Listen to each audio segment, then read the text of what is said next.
Welcome to the first episode of Cool British Singles from 1968. For the next 12 months, we will be revisiting some great British releases from 1968 in chronological order. So, without further ado, let's take a look at some cool British singles released in January 1968.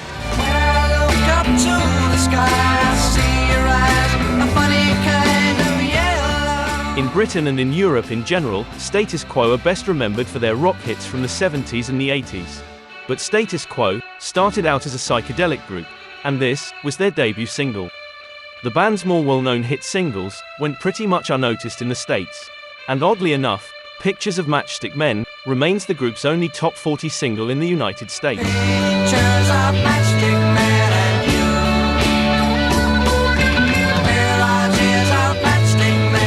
Pictures of Matchstick Men is one of the greatest psychedelic songs of 1968, and despite the fact that the single was barely reviewed when it was originally released, the track became a big hit. Record Mirror wrote, "Nibbing at the charts is Pictures of Matchstick Men by Status Quo, a South London group with a bang-up-to-date sound.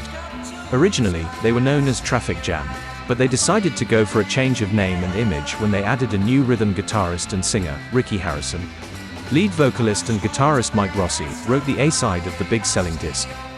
Pictures of Matchstick Men reached number 7 in Britain, and it was also a top 10 hit in several European countries. In the States, the single reached number 12 according to Billboard.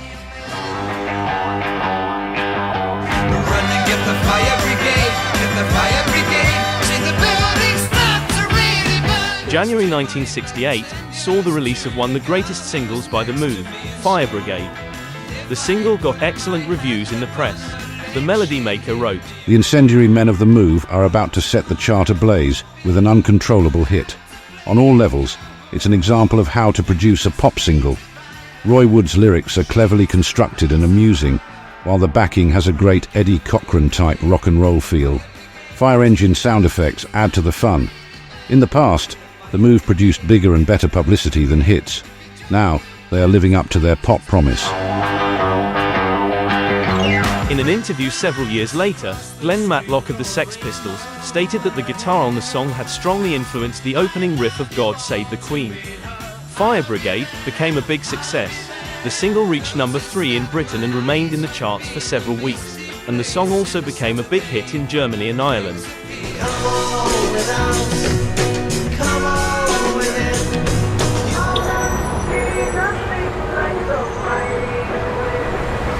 The Mighty Quinn was written and first recorded by Dylan in 1967 during the sessions known as the Basement Tapes. But Dylan did not release a version for another 3 years. And this version by Manfred Mann marks the first time that the song was officially released. The Mighty Quinn became one of Manfred Mann's biggest hits and one of the biggest British hits of 1968. The single got rave reviews in the press. Disc magazine journalist Penny Valentine wrote, "Certainly the most definite and most obvious number one I've heard for a long, long time. This Bob Dylan number could have been written especially for them. Manfred Mann are back with their identifiable woodwinds and a lovely solid sound.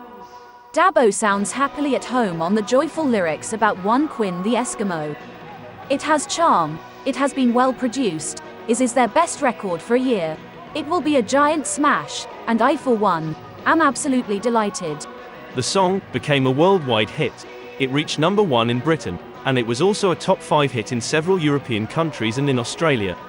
In the States, the single reached number 10 according to Billboard, and number 4 according to Cashbox. Strawberry monkeys are smiling for Julie with well-buttoned eyes. Not to be confused with the American band of the same name, Kaleidoscope were one of the greatest British psychedelic bands from that era. And their 2 albums have become cult favorites among fans of 60s psychedelia. A Dream for Julie, which was also included on their debut album, was released as a single in January 1968. And you hear them living, you see them living, you feel them living. The single got very positive reviews in the press. Record Mirror wrote, "A very, very good group that just missed out with their last. This is rather more immediately commercial, with strong backing sounds and top-class lyrics. Their inventiveness deserves full success. The B-side of the single was another excellent song called Please Excuse My Face. Blushing, smiling through the tears. Please excuse my face. Unfortunately, just like many great psychedelic 45s from 1967 and 1968, the single failed to chart. Later in 1970, the group changed its name to Fairfield Parlor and released another brilliant album called From Home to Home. How does it feel when your room is black skin? How does it feel when you're scared by love? How does it feel? Just like Kaleidoscope, The Creation are another British band from that period that have become cult favourites among fans of music from that era. This track, with its drone melody and noisy guitar pattern, has prompted some critics to cite it as a precursor of shoegaze. And in fact, the song was covered by shoegaze bands such as Ride later in the 90s. Oddly enough, the US version of the single featured a different take of the song which further highlighted the track's sensory assault, with more feedback-charged guitars and a more bombastic mix.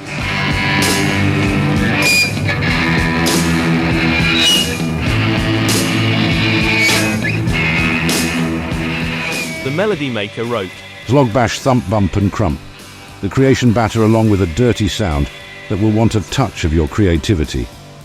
While somewhat lacking in melodic content, I feel that the sensual rhythms and pagan chanting combined with some robust guitar work adequately compensate for any aesthetic deficiencies, and it will appeal greatly to those of us inclined to tap our feet and jerk our elbows while seated and cavort freely while in an upright position. Capital. The B-side was a song called Tom Tom. Tom, Tom, no, no, no, no. Run, run, get your gun. Just like most 45s by The Creation, the single didn't manage to reach the charts. I've been knocking there forever.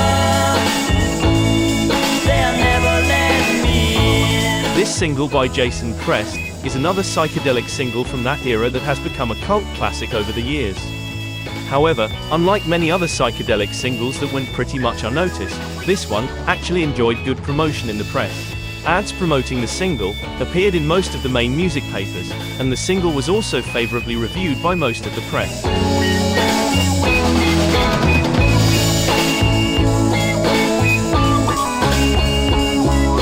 The New Musical Express wrote, Not a new artist but a new group.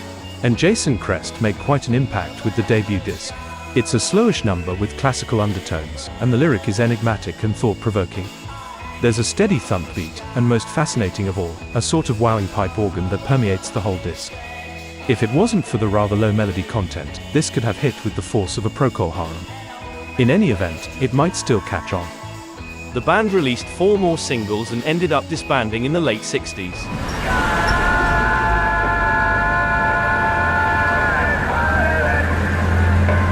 And here's the new single by Burdon and the Animals.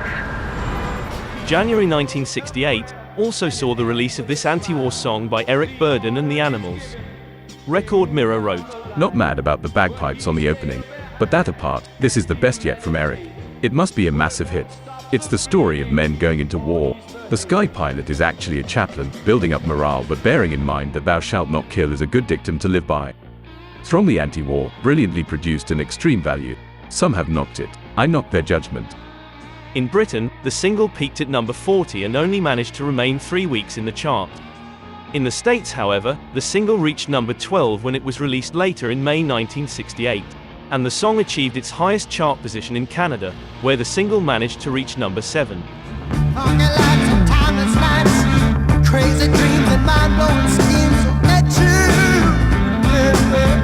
Spooky Tooth remain one of the most underrated British bands of the late 60s.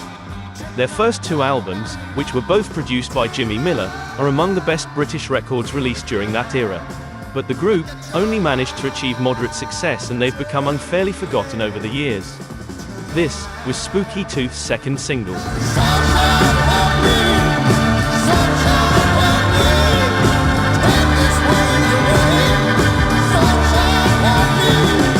Penny Valentine wrote, One of the more solidly exciting records this week is new group Spooky Tooth with Sunshine Help Me.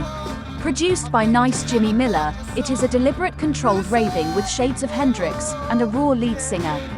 It's good. The B-side featured a song called Weird, which, as the title indicates, was more psychedelic and, well, weird.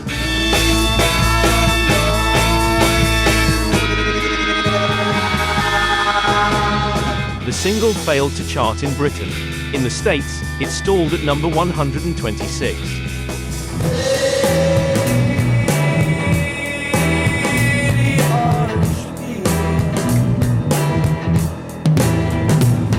Another highlight from January 1968 was this B-side by The Attack.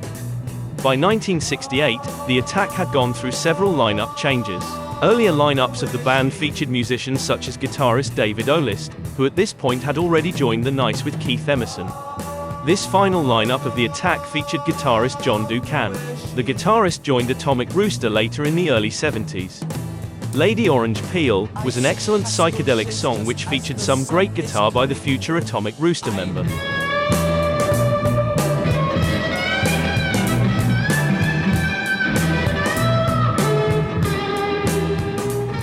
But unfortunately, the band's producer decided to release the song as a B-side.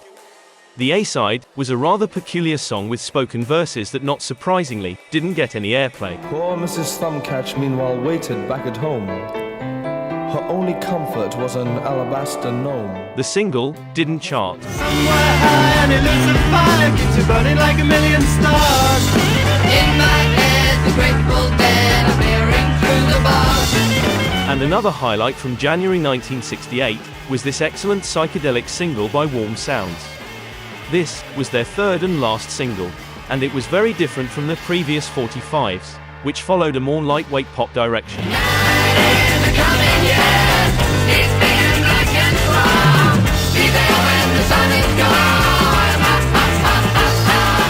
The single got unanimous positive reviews in the press.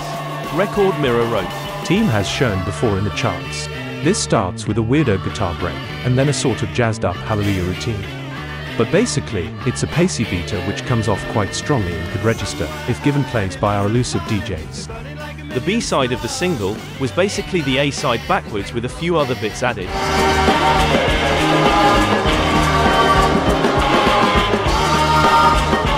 Unfortunately, Radio 1 completely ignored the song, and the single sank without a trace.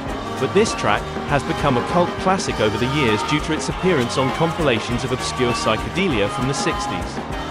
Would you believe I love you more each day? I love you more that way, but now it just can't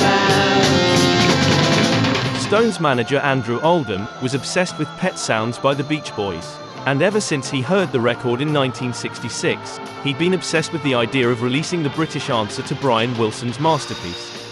In late 1967, Oldham teamed up with songwriter Billy Nicholls, and the result was a baroque pop masterpiece that both Nicholls and Oldham felt was the definitive British answer to Pet Sounds. The record featured the Small Faces backing Billy Nicholls on several tracks, and it even featured future Led Zeppelin member John Paul Jones contributing to string arrangements.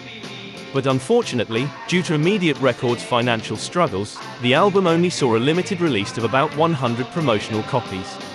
The album was finally properly released later in the 90s, but of course, it was already too late by then. The song Would You Believe was released as a single in January 1968 in order to whet the appetite of music fans before the full album was issued. The song featured the Small Faces as Nicholls' backing band, and Steve Marriott and Ronnie Lane produced and arranged the song.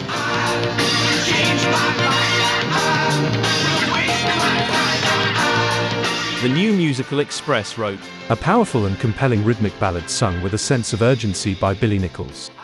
But the real credit goes to producers Steve Marriott and Plonk Lane for creating such a sensational sound behind the vocal. It's always fluctuating, ever-changing, and you never know what to expect next. There's strings, fanfare brass, thundering drums, concertina, and a fugal choir. It really makes you sit up and take notice. The B-side was another excellent example of exquisite baroque pop.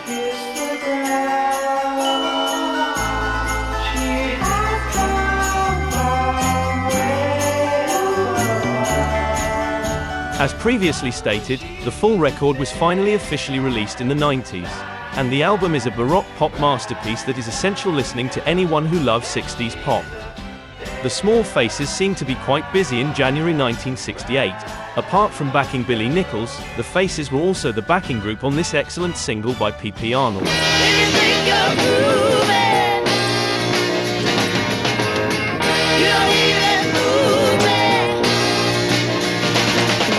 P.P. Arnold sang backing vocals on Tin Soldier by the Small Faces, and the group returned the favor by backing her on this song, which was also written and produced by Steve Marriott and Ronnie Lane.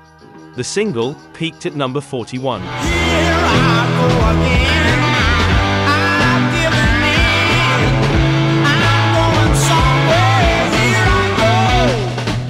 Eire Apparent were an Irish band that was signed by ex-Animals bassist Chas Chandler, the man responsible for discovering Hendrix and convincing him to move to Britain.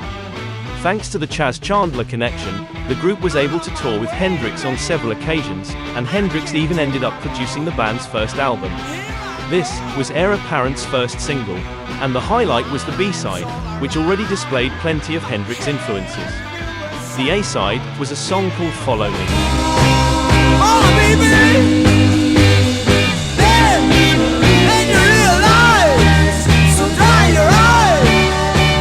The Melody Maker wrote, hard-hitting groupie music from a top Irish group who made an impact on the recent Move Hendrix tour.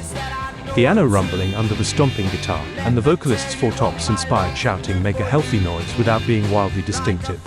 Later in 1972, guitarist Henry McCullough joined Paul McCartney and Wings.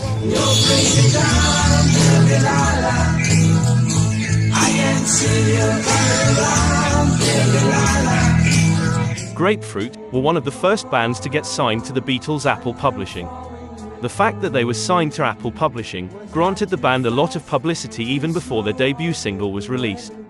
And the release party for the single was attended by plenty of celebrities such as the Beatles themselves, Cilla Black, Brian Jones, and Donovan. Chris Welch from The Melody Maker wrote, Grapefruit look good, sound good, and by golly they are good. But can it be your simple record reviewer has been influenced by one of those advanced build-ups that occasionally stir the scene? We've seen pictures of them. And there was a star-packed reception for them last week, attended by your actual Beatles and other dignitaries. Haven't you heard Grapefruit yet? That is the shocked cry that greets me at every turn. Better stick to the facts. A gentle song, somewhat BG and in concept. Clever production involving strings, organ, a Small Faces type of wind tunnel, and excellent vocalizing. Yes, despite the resistance building up inside due to excessive ear bashing, I agree that Grapefruit are good and deserve a hit. The single peaked at number 21.